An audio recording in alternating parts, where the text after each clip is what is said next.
So by now, everyone knows that Beyonce and Jay-Z will be in town tomorrow, and with that comes excitement from the Beehive and members of Roc Nation. But they're not the only ones who are excited. At today's press conference, Governor McMaster stated that he has submitted a federal emergency declaration to President Trump. Now, what that means is that the state of South Carolina will be reimbursed for expenses related to Hurricane Florence. Sheriff Leroy Ravenel tells us that one of the inmates that was involved in the prison escape at the detention center last night was captured tonight in Lexington County. The Gamecocks kicked off their season earlier today as they took on Coastal Carolina, and with this comes the return of a Gamecock tradition. So after a long campaign, Byron Gibson came out on top of the Fifth Circuit Solicitor Democratic primary race, which means he's lined up to replace Dan Johnson, who has held that position since 2011. Now, if you missed your chance on trying the free crickets today, do not worry. They'll be back at Spirit Communications Park on July 22nd and August 12th. This is the first time that a sitting president will make an appearance in the Midlands since Barack Obama spoke at Benedict College in 2015. If you attend any Chapin football practice or any Chapin baseball practice, one constant is always there. Now, this is a really cool event. Women are getting a chance to get massages, get their makeup done, and they're also getting a chance to learn a little bit more about local businesses in the area. This is a part of a 900-mile journey through 5 states. The march is being held to honor the 16 individuals that were killed in a KC-130 aircraft crash in Mississippi last July. I'm here at the Men's Health Symposium. Now, this is the 11th year of this event. It's put on every year by Palmetto Health. Now, most of the events going on inside this room right behind me, so it's a little loud in there, so that's why I decided to take things out here. After the press conference, the governor met with members of the South Carolina Emergency Management Division and others. They are currently operating in OPCON 3, which means they are preparing for a large-scale disaster or an emergency situation. We were told today that the governor plans to have an additional update at some point tomorrow. Reporting in the studio, Chandler Mack, News 19, WLTX. Hello, we're at Lord Richland School Library here at Superhero Training Camp Day. We're going to meet some of the new superheroes. Tell us what your superhero name is. Superwoman.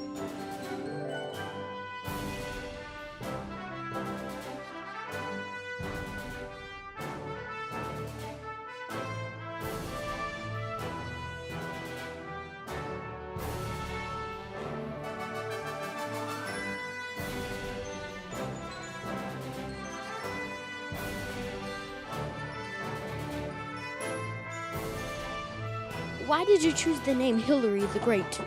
Well, since my name's Hillary, I just thought it'd be a pretty cool name that I wanted to do. What's your superhero name? Wonder Woman, because it was originally Wonder Woman, but I wanted to switch it up since my first name letter is J. We're at our next superhero.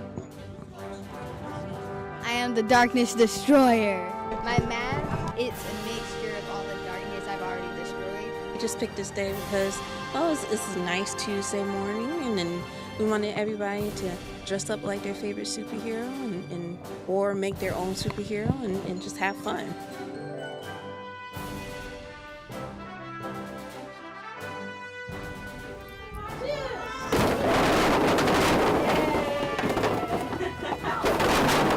Well, it seems like everybody enjoyed themselves here at Superhero Training Room. Signing off, Taylor Dukes, News 19, WLTX. Hot dogs and ice cream. Peanuts. These are foods that most people eat during a Fireflies game. Let's be honest, maybe some cotton candy, a couple sodas, and I was not expecting crickets. Today, for the first time, caramelized barbecue crickets were handed out for free at Spirit Communications Park. They're actually not bad. They're really good. To be able to try something new, as many people that should venture out, I would definitely say that it's definitely up there on things to try. You tell people it's kind of like a barbecue potato chip or other snack. Termnex Marketing Director Tracy Bender tells us more about the crickets. There's actually more protein in a cricket than there is in the same amount of beef. So it's kind of fun to let people try something new and different that they might not expect out at a baseball game. I was looking forward to actually trying the crickets. Fireflies fan Charlene Sales McMillan says she was excited about eating the crickets and is looking forward to trying another. It wasn't as bad once you get over the initial fact that you're looking at an actual cricket and it looks like a cricket. But once I put it in my mouth and I chewed it, it wasn't as bad as I thought it was going to be. Other fans weren't as excited. When I saw them, I was like, oh no, I don't want to eat these. It was really dry and they didn't really have a lot of flavor. Regardless of how you felt about the crickets, Bender hopes people learn the positive effects that bugs can have. It's a nice thing to get to tell another side of the story, that we're not just about killing bugs, but promoting the positive benefits of insects as well. Now, if you missed your chance on trying the free crickets today, do not worry. They'll be back at Spirit Communications Park on July 22nd and August 12th. Until then, reporting at Spirit Communications Park, Chandler Mack, News 19, WLTX.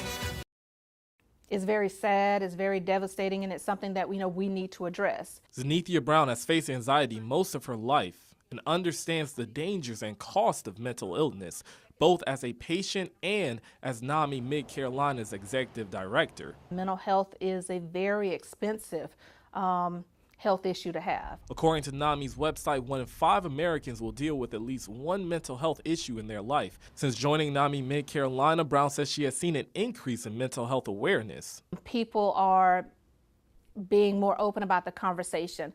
And a lot of that's not necessarily because of the local things going on. A lot of it's because of celebrities are coming out and admitting that they have bipolar, or they're dealing with depression, or they have suffered from some form of mental illness. With Kate Spade being such an important part of the fashion industry, we just felt we needed to do something to help raise awareness. Heather Burns owns Ravon in 5 Points, and this month her store is donating 20% of their Kate Spade product proceeds to NAMI's national organization.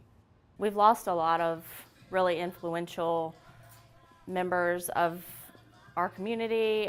We just felt we had to do something to help. Although the proceeds are going towards the national chapter, Brown is still appreciative that local businesses are making an effort. It's helping people to be able to come out of that shell and be able to say, hey, this is me, this is what I'm going through. And when local businesses and local organizations kind of put it out there and make people aware of it, it is helping to kind of break down those walls of stigma surrounding mental illness. In Columbia, Chandler Mack, News 19, WLTX.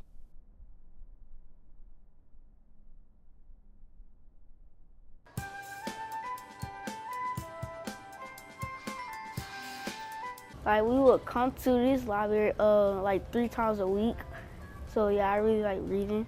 Shanique Reed and his siblings now have a chance to enjoy short stories without opening a book. This is a result of Richland County Library placing short story dispensers throughout their Assembly Street location.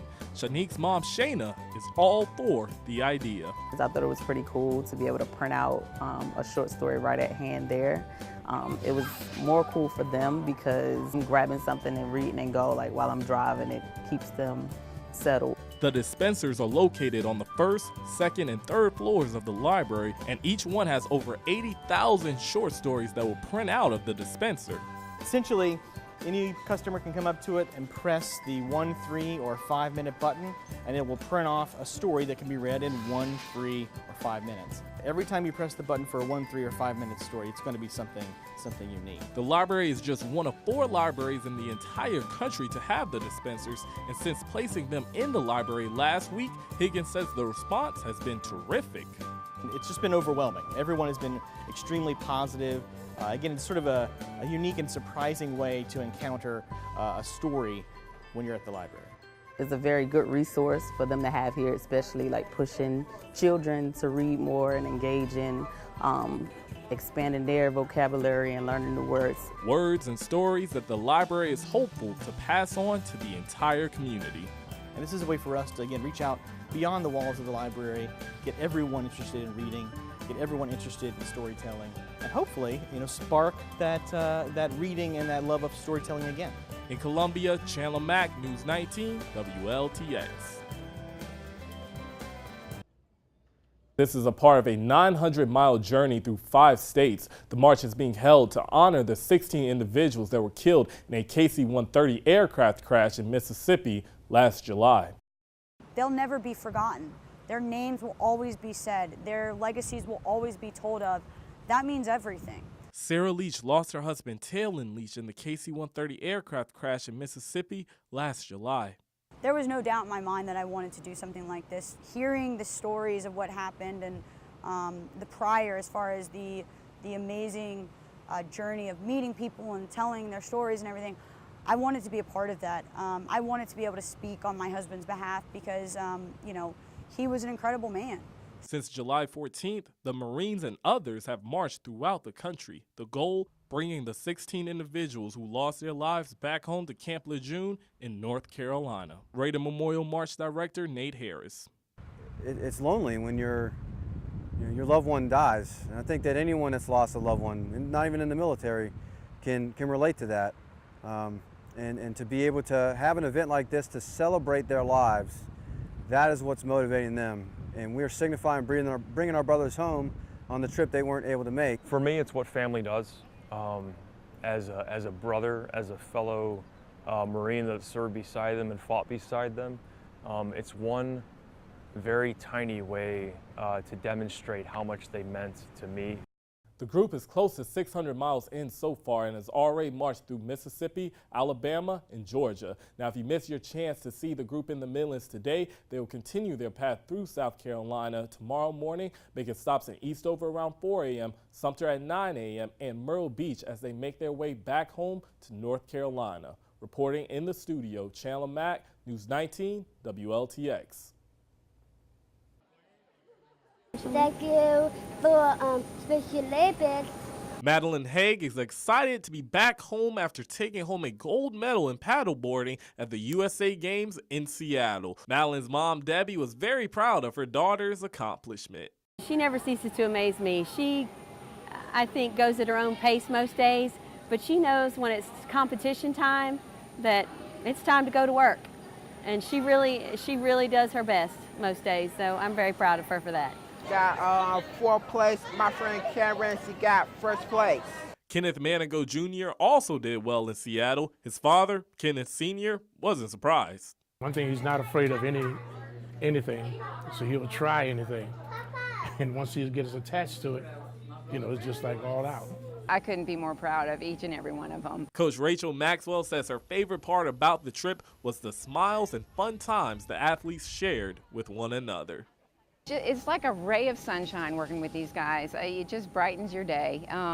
Getting to practice and seeing how much progress each of them have made and how happy they are out there, you just can't help but fall in love with the sport, fall in love with these kids. And it was just so amazing to see everybody interact and so proud of their medals and their accomplishments and congratulating the other states and the other teams. Every day I heard, this is the best day ever. This is my most favorite day ever. I mean, every single day. It was just great. In Columbia, Chandler Mack, News 19, WLTX. He is God's man for this time and this place, and we just thank God for him. These were the emotions of many who packed First Baptist Church Sunday afternoon to honor Wendell and Linda Eastep. They are godly people that love the Lord and love people and want people to know the love of Christ. Since the second term of Ronald Reagan's presidency, the Easteps have stood at the forefront of one of Columbia's biggest churches, making an impact on not just their congregation, but also on the community. Today's ceremony featured not just members of First Baptist, but also familiar faces of the Midlands who all spoke of the love and compassion the Easteps have shown for the past 3 decades. South Carolina is a better place, probably the country as well, certainly Columbia. This is one of the sources of strength. This is one of the rocks that makes South Carolina strong. I love you, man. You have been one of the best friends any person could ever have. You are truly a heavenly treasure in an earthen vessel. Thank you, sir. After the service, the Easteps greeted the Columbia community one last time, showing every ounce of the love and empathy that endeared them to the hearts of so many. And all of you, you are precious people to me, and I'll always love you. God bless you and thank you for this evening. In Columbia, Chandler Mack, News 19, WLTX. 3D printing is revolutionizing really every industry. Zever CEO John Carrington knows a thing or two about 3D printing. How a 3D printer works is you take a digital file, or a CAD file,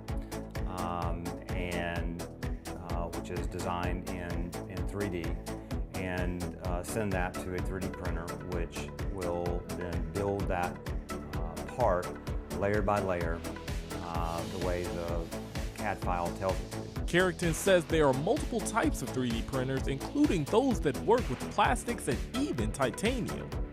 We developed this model in CAD software and then send it to a 3D printer, which uses a UV curable resin, which is a liquid, and then shoots a laser into the liquid where the file tells it to.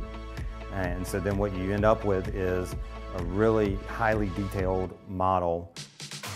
But rather than building blueprints or building guns, Carrington sees 3D printing being used in a few different realms. You'll begin to see, parts like in your car, or that'll have geometry that was not achievable before. But the big difference I think you're going to see is in the medical industry. You're going to see better care because of medical devices that are able to be customized to patients, and that's really just a start of it. In Columbia, Chandler Mack, News 19, WLTX.